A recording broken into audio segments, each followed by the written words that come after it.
information you might need.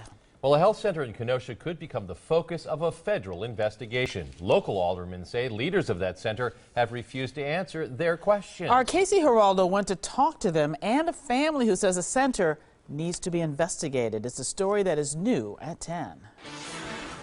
The executive director of Kenosha Community Health Center says she doesn't have to answer the city's questions. But I talked to one mom who says she just wanted an apology. Okay, honey. And mostly we just don't want other kids, right? We don't want them to be able to hurt other kids.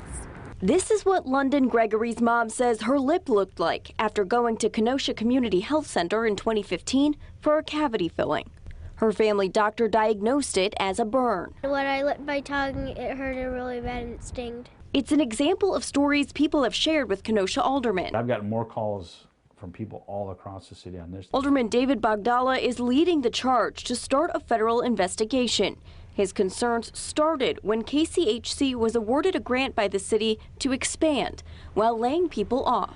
It kind of evolved from, sort of a simple thing of let's find out how the operation's running to, oh my gosh, there's really some horrible things that might be going on there. I don't know. KCHC Executive Director Mary Coffey says layoffs happened at their downtown location when dentists left, leaving no work for hygienists. She says they expanded to the west side so they can serve more people. She wouldn't attend meetings to explain that to the city council, she says, because she couldn't share information about the private company in public. I don't feel obligated. We answered the questions in a public forum regarding the CDBG grant, which was federal money. So we had no problem doing that. So beyond that, I'm not quite sure what we would be answering. Coffey says she's prepared for a federal audit. It's part of our work. Why do you think it's come to this?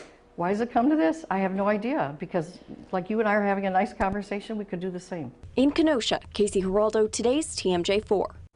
Casey tells us if you had an issue with the Kenosha Community Health Center, the executive director says she'd like for you to call her. That number is 262-656-0044 and ask for Mary Coffey's assistant. A vigil